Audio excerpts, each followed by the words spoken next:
కథానాయిక కావడానికి అందం సరిపోతుందేమో, అదే గ్లామర్ సీమను ఏలాలంటే మాత్రం సక్సెస్ కూడా ముఖ్యమే. అదేం చిత్రమో, కొంతమంది నవ్యతారలకు ఎంత అందమున్నా దానికి కొంత ప్రతిభ జోడిస్తున్నా కూసింత కూడా అదృష్టం తోడు రాకపోవడంతో సక్సెస్ గగనమైపోతోంది. ఫలితంగా జీరో సక్సెస్ హీరోయిన్స్ లిస్టులో ఇట్టే చేరిపోతున్నారు. అలాంటి వారిలో ముందుగా ప్రస్తావించుకోవాల్సింది మన తెలుగమ్మాయి డింపుల్ హైతి గురించి. బాలీవుడ్ బ్యూటీలకి ఏమాత్రం తీసిపోని ఫిగర్ డింపుల్ది. అయితే తనకిప్పటి వరకు మాతృభాషలో సరైన విజయం లేదు.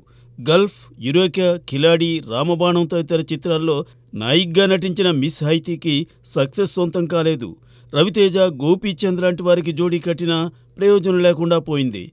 అయితే గద్దలకొండ గణేష్లో చేసిన ఐటెం సాంగ్ మాత్రం ఊరటనిచ్చింది. డింపుల్ హైతీలాగే మాళవిక శర్మ కూడా రవితేజ, గోపీచంద్ వంటి ప్రముఖ కథానాయకులతో జోడీ కట్టింది. రామ్, సుధీర్ బాబుతోనూ ఆడిపాడింది. But no success. Nela Ticket, Red, Bheemaa, Harom Hara ఇలా మిస్ శర్మ నాయికగా నటించిన సినిమాలన్నీ బోల్తా పడ్డాయి. ఇక అఖిల్ ఏజెంట్తో టాలీవుడ్ ఎంట్రీ ఇచ్చి అటుపై వరుణ్ తేజ్ గాంధీవధారి అర్జున్లోనూ కనిపించిన సాక్షి వైద్య సైతం సక్సెస్ని క్రెడిట్ చేసుకోలేకపోయింది.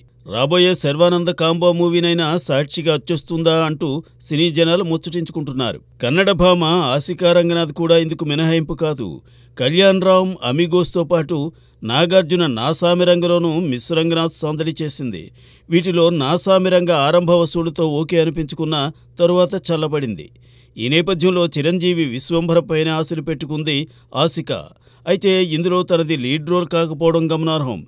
ఇంకోవైపు కావ్య థాపర్ది కూడా ఇదే పరిస్థితి. కుర్రాలకి తాపం పెంచగల పర్సనాలిటీ మిస్ థాపర్కున్న పాపం ఇంతవరకు తెలుగునాట హిట్ బొంపడలేదు. ఈ మాయ పేరేమిటో, ఏక్మిని కథ, రవితేజ ఈగిల్, ఊరి పేరు భైరవకోన వంటి చిత్రాల్లో దర్శనమిచ్చిన కావ్య త్వరలో రామ్, డబుల్ స్మార్ట్, గోపీచంద్ విశ్వంతో పలకరించబోతోంది. వీరితో పాటు మరికొంతమంది భామలు ఇదే జాబితాలో చోటు దక్కించుకుంటున్నారు. మరి కొత్త చిత్రాలతోనైనా ఈ చక్కని చుక్కలు ఇంతవరకు దక్కని విజయాన్ని ఒడిసి పట్టుకుంటారేమో చూడాలి.